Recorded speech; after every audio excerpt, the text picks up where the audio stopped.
Hello दोस्तों, मैं Bihari sir YouTube channel में आप सभी का स्वागत करता हूं। और आज हम एक नए चैप्टर के साथ आप लोगों के सामने उपस्थित हुआ हूं, जिसका नाम है स्थल मंडल। क्या नाम है? स्थल मंडल। तो जब हम लोग का जन्म हुआ था तो सबसे पहला पोस्टिंग जो हम लोग का हुआ है वो कहाँ हुआ है? स्थल मंडल पर हुआ है ना।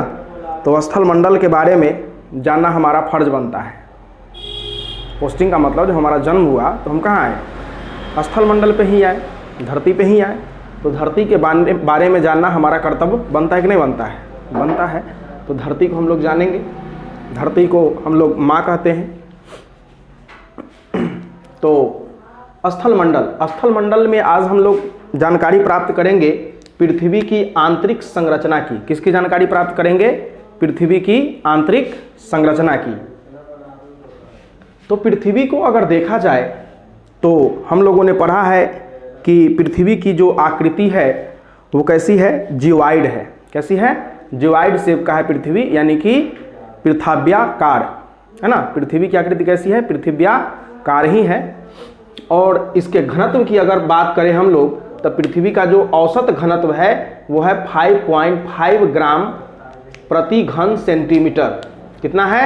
5.5 ग्राम प्रति घन सेंटीमीटर है पृथ्वी का घनत्व। और घनत्व जो है, जब दाब बढ़ाते हैं तो घनत्व बढ़ता है। जब दाब बढ़ाते हैं तो क्या होता है? घनत्व बढ़ता है। ठीक है।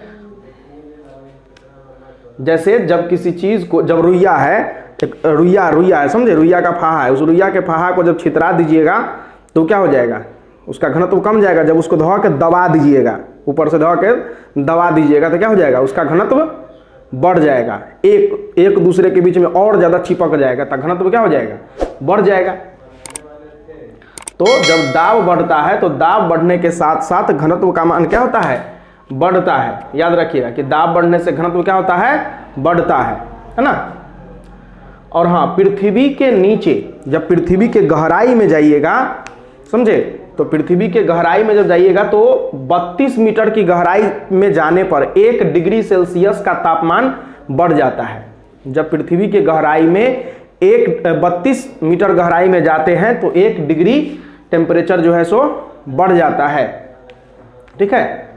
तो पृथ्वी के अगर रासायनिक संगठन के आधार पर अगर बात करें तो चूंकि पृथ्वी को हम लोग धरती के अंदर जा करके खन के तो देख नहीं सकते हैं जितना गहराई में पृथ्वी है, तो एक भूकंप के आधार पे, ज्वालामुखी के आधार पे, है ना, इन सभी के आधार पे जो है भूगर्भ के बारे में भूवैज्ञानिकों ने जानकारी इकट्ठा की है। तो उसी के आधार पे जो है सो रासायनिक संगठन के आधार पे जो है पृथ्वी को 3 भागों में, 3 परतों में विभाजित किया गया है रासायनिक संगठन के आधार पे। पहला परत जो है सियाल है। नाम से ही स्पष्ट है, SiAl। Si मतलब सिलिका और एल्यूमिनियम। एल मतलब एल्यूमिनियम। तो सियाल मतलब सिलिका और एल्यूमिनियम। तो जिस परत में सिलिका और एल्यूमिनियम की मात्रा पाई जाती है उसको कहते हैं सियाल। क्या कहते हैं? सियाल कहते हैं। दूसरी पार्ट में आइएगा तो वो है सीमा। क्या है? सीमा है। और सीमा में जो है Si मतलब सिलिका और Ma मतलब मैग्नीशियम। तो जिस परत में सिलिका और मैग्नीशियम की प्रधानता पाई जाती है उसको सीमा कहा जाता है। क्या कहा जाता है? सीमा कहा जाता है। और जिसमें निकिल और लोहा, निकिल है और Fe लोहा है। तो जिसमें निकिल और लोहा की प्रधानता पाई जाती है उसको कहते हैं, उसको जो है सो नीफे कहते हैं। क्या कहते हैं? नीफे कहते हैं, है ना। तो सियाल जो होता है, इसमें जो चट्टान, यह जो होता है इसमें अम्लीय प्रकार के चट्टान होते हैं। कैसी चट्टानें होती है? अम्लीय प्रकार की चट्टानें पाई जाती है। और सीमा में क्षारीय प्रकार की चट्टान पाई जाती है। और जो सियाल है इसमें ग्रेनाइट मुख्य रूप से पाया जाता है। क्या पाया जाता है? ग्रेनाइट पाया जाता है ना। और जो सीमा है इसमें बेसाल्ट पाया जाता है और ग्रेवो प्रकार की चट्टानें पाई जाती है। ठीक है। एक है अभिनव मत। जो अभिनव मत के आधार पर भी पृथ्वी को 3 भागों में डिवाइड किया गया है, 3 भागों में बांटा गया है ना। इसमें एक पार्ट है क्रस्ट, इसको भूपटल भी कहते हैं, दूसरा है मेंटल और तीसरा है कोर। क्रस्ट, मेंटल और कोर। तो अगर बात किया जाए क्रस्ट की, तो क्रस्ट में की अगर मोटाई की अगर बात करेंगे तो महासागर में इसकी जो मोटाई है वो 5 किलोमीटर है। कितनी है? 5 किलोमीटर। यानी 5 किलोमीटर गहराई तक में जाइएगा तब आपको क्या मिलेगा? क्रस्ट मिलेगा। और इस क्रस्ट में क्या होता है, महासागर में जो पाया जाता है बेसाल्ट प्रकार की चट्टान पाई जाती है। कैसी चट्टानें पाई जाती है? बेसाल्ट प्रकार की चट्टानें पाई जाती है ना। और महाद्वीप में इसकी जो ये पाया जाता है 30 किलोमीटर की गहराई में पाया जाता है, ठीक है। और इसके भूपटल में जो है नीस और ग्रेनाइट पाए जाते हैं। क्या पाए जाते हैं? नीस और ग्रेनाइट प्रकार की चट्टानें पाई जाती है, ठीक है। उसके बाद मेंटल की अगर बात किया जाए तो मेंटल जो है 200 से 2900 किलोमीटर तक पाया जाता है। क्लियर? अब हम लोग अगर बात करें तो ऊपरी तथा निचली क्रस्ट, यानी कि इस क्रस्ट को अगर 2 पार्ट में बांटे तो ऊपरी क्रस्ट और निचले क्रस्ट के बीच में जो मिलाने वाला जो लाइन है उसके बीच, उसको कहते हैं कोनराड असंबद्धता। क्या कहा जाता है? कोनराड असंबद्धता के नाम से उसको जाना जाता है, ठीक है। भाई ध्यान से पढ़िए बाबू, क्योंकि परीक्षा में यहां से प्रश्न पूछा जाता है। इसको मजाक मजाक में मत लीजिएगा, नहीं तो एग्जाम में बहुत दिक्कत हो जाएगी, है ना। उसके बाद क्रस्ट तथा मेंटल। क्रस्ट और मेंटल, यानी कि ये क्रस्ट भाग और ये मेंटल भाग, ये दोनों को मिलाने वाला जो संपर्क जो मंडल है, इस संपर्क मंडल को जाना जाता है मोहोरीविक असंबद्धता के नाम से। किसके नाम से जाना जाता है? मोहोरीविक असंबद्धता के नाम से उसको जाना जाता है। तथा ऊपरी मेंटल एवं निचले मेंटल, है ना। ये मेंटल को अगर बांटा जाए 2 पार्ट में तो ऊपरी मेंटल और निचले मेंटल, है ना, इसके बीच का जो संपर्क जो क्षेत्र होता है इसको कहते हैं रेपेटी। क्या कहा जाता है? रेपेटी के नाम से इसको जाना जाता है ना।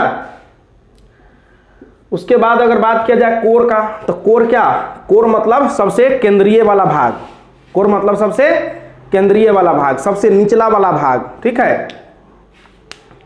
तो वहां जो होता है निफे की प्रधानता होती है। निफे मतलब निकील और लोहा की, है ना। और चूंकि ये सबसे नीचे है तो इसका तापमान भी क्या होगा? ज्यादा होगा।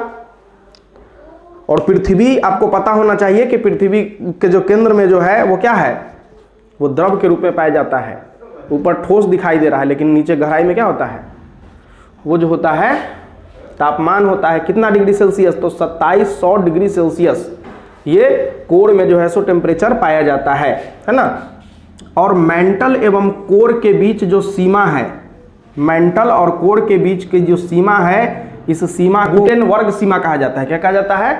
गुटेनबर्ग सीमा कहा जाता है। और बाहरी क्रोड एवं आंतरिक क्रोड, तो बाहरी कोर जो है और आंतरिक कोर को, इसको जब 2 पार्ट में ऐसे बांट देंगे, है ना, तो उसको जो है लेह-मैन असंबद्धता के नाम से जानते हैं। किस नाम से जानते हैं?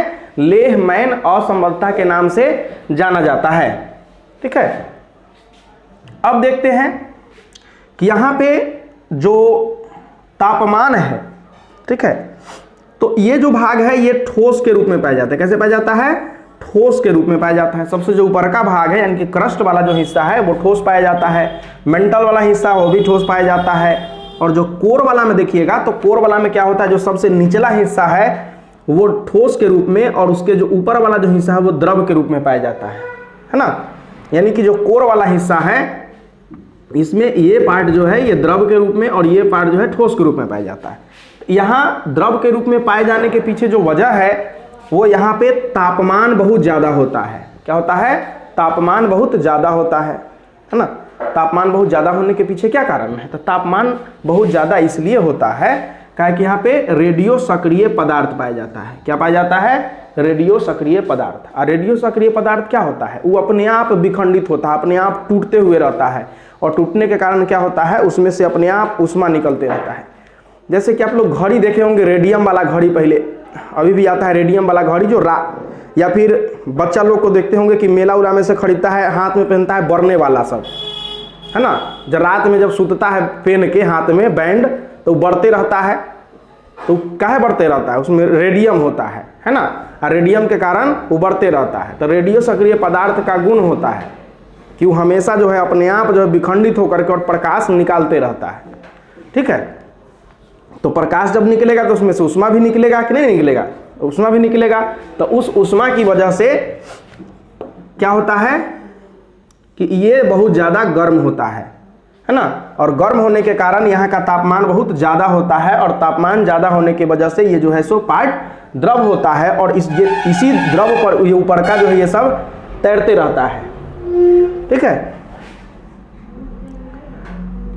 और ये है ठोस पार्ट। उसके नीचे क्या होता है? ठोस होता है। ठोस होने के पीछे क्या वजह है? यहाँ पे दाब ज़्यादा होता है, प्रेशर ज़्यादा होता है। प्रेशर ज़्यादा होने के कारण ये जो है सो ठोस के रूप में पाए जाते हैं, ठीक है। तो ये थे पृथ्वी के आंतरिक संरचना, है ना, पृथ्वी के आंतरिक संरचना। आगे हम लोग पढ़ेंगे कि ज्वालामुखी कैसे उत्पन्न होते हैं, है ना, भूकंप कैसे आती है, ज्वालामुखी उत्पन्न होने से क्या क्या चीज़ें बनती है, भूकंप आने से क्या क्या हो सकते हैं, भूकंप क्यों आते हैं, है ना, प्रकृति में सब घटनाएं क्यों घटती है, ठीक है। इन सारी चीज़ों को हम लोग पढ़ेंगे। और इसी के साथ आज पृथ्वी की संरचना को अभी जो है सो इस क्लास में समाप्त करते हैं, और अगले पार्ट में फिर आगे हम लोग देखेंगे। तब तक के लिए अगर अच्छा लगे तो वीडियो को आप लोग लाइक और सब्सक्राइब करें, है ना, और आगे वीडियो फिर आते रहेगा। तो आप लोगों को जो भी सब्जेक्ट, अगला वीडियो हम सोच रहे हैं कि इकोनॉमिक्स का बनाएं, है ना, तो आप लोग उसको भी देखिएगा। और आप लोग को भी जो टॉपिक लगे कि ये टॉपिक भारी है, समझ में नहीं आता है, उस टॉपिक पे वीडियो बनाना चाहिए, तो आप लोग ज़रूर सजेस्ट कीजिएगा, हम वीडियो बनाएंगे। और आप लोग लाइक सब्सक्राइब करते रहिए। और कोरोना का समय है, तो आप लोग को पता ही है कि घर से बाहर ना निकले, जरूरी हो तभी बाहर निकले, ठीक है। थैंक यू, धन्यवाद।